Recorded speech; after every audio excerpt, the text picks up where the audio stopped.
कोल्हापूर लोकसभा निवडणुकीसाठी उमेदवारी अर्ज भरण्याअगोदरच वातावरण तापू लागलंय। नेसरी इथल्या सभेत बोलताना महायुतीचे उमेदवार खासदार संजय मंडलिक यांची जीभ घसरली आणि बोलण्याच्या ओघात ते थेट श्रीमंत शाहू महाराज छत्रपतींबद्दल वादग्रस्त बोलून गेलेत।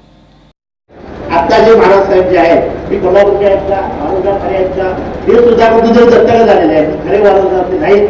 खरे वारसदार तुम्ही आणि आहोत, शाहू आंबेडकरांची मान सगळे आहोत। श्रीमंत शाहू महाराज छत्रपती यांच्या दत्तक असण्यावरून खासदार मंडलिकांनी केलेलं वक्तव्य सोशल मीडियातून वेगानं व्हायरल झालंय। तसंच यावर लोकांमधून संतप्त प्रतिक्रिया उमटू लागल्या। काँग्रेसचे जिल्हाध्यक्ष आमदार सतेज पाटील यांनीही खासदार संजय मंडलिक यांचंही वक्तव्य कोल्हापूरची जनता कदापिही सहन करणार नाही असं म्हणत खासदार मंडलिकांनी माफी मागावी अशी मागणी केली आहे। मला वाटते संजय मंडलिकांच्या पायाखालची वाळू घसरू लागलेली आहे। छत्रपतींच्या गादीचा अपमान करण्याचं काम त्यांनी केलेलं आहे, त्याचा प्रथमतः आम्ही निषेध करतो। कोल्हापूरकर हे कधीही सहन करणार नाहीत अशा पद्धतीचं अपमानास्पद वक्तव्य। जी चूक झालेली आहे प्रथमतः संजय मंडलिकांनी माफी मागावी, कोल्हापूरकरांची माफी मागावी, महाराष्ट्राची माफी मागावी। छत्रपती घराण्याचा अपमान त्यांनी केलेला आहे आणि या अपमानाचा निषेध आम्ही कोल्हापूर म्हणून या ठिकाणी करतो।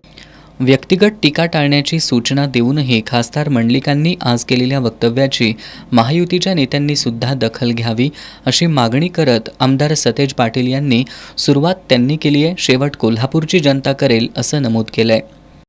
दोघाही नेत्यांनी वर्तमानपत्रामध्ये सांगितलं होतं की आम्ही वैयक्तिक टीका करणार नाही। आता त्यांनी बघितलं पाहिजे, त्यांच्या पाठीमागे असणाऱ्या लोकांनी त्यांना जाब विचारला पाहिजे की तुम्ही हे कशाबद्दल वक्तव्य केलं, तुम्हाला कोणी चिठ्ठी लिहून दिली का, काय केलं, हे तो त्यांचा संशोधनाचा भाग आहे। आम्ही स्पष्टपणे अगदी कोल्हापुरी भाषेत त्यांना उत्तर द्यायची वेळ आली तर आम्ही उत्तर कोल्हापूरकर निश्चितपणे देतील आणि त्याचे पडसाद संपूर्ण जिल्ह्यात नाही तर महाराष्ट्रामध्ये जे पडसाद उमटणार आहेत। ही जर पातळी सोडत असाल तर कोल्हापूरची जनता, मी म्हणतोय तसं कोल्हापूरची जनता हे सहन करणार नाही। कोल्हापूरची जनता त्यांना योग्य ते उत्तर निश्चितपणे देईल। त्याचे प्रायश्चित्त त्यांना निवडणुकीत भोगावेच लागतील।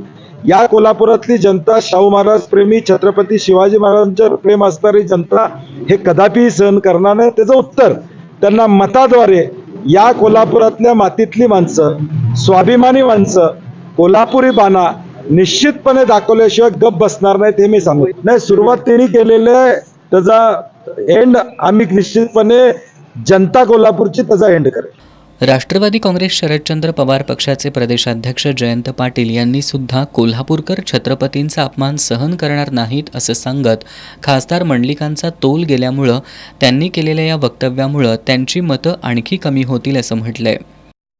करवीरकरांचा हा अपमान आहे आणि कोल्हापूर शहर आणि कोल्हापूर जिल्हा हा छत्रपती शाहू महाराजांच्यावर नितांत प्रेम करणारा, त्यांच्या आजपर्यंतच्या कारकिर्दीकडे अतिशय आदरानं पाहणारा जिल्हा आहे आणि कोल्हापूरच्या गादीचा आदर सगळेच कोल्हापूरकर आज नाही गेले 6-7 पिढ्या करत आलेले आहेत आणि म्हणून इथल्या उमेदवार जे आज महायुतीचे उमेदवार झालेले आहेत त्यांना आता पायाखालची वाळू घसरल्यामुळं आता त्यांचा तोल जायला लागलेला आहे आणि तोल जाऊन केलेलं हे वक्तव्य त्यांची मतं आणखीन कमी करेल असा मला विश्वास आहे। या निमित्तानं जे वक्तव्य त्यांनी केलं कोल्हापूरकर त्यांना आपल्या मतानंच उत्तर देतील हा मला विश्वास आहे। खरं तर निवडणुकीची खरी रणधुमाळी उमेदवारी अर्ज दाखल केल्यानंतर सुरू होते, पण खासदार मंडलिकांच्या आजच्या वक्तव्यामुळं कोल्हापूर लोकसभा मतदारसंघातलं वातावरण तर तापलंच, शिवाय राज्यभरात याचे पडसाद उमटू लागलेत।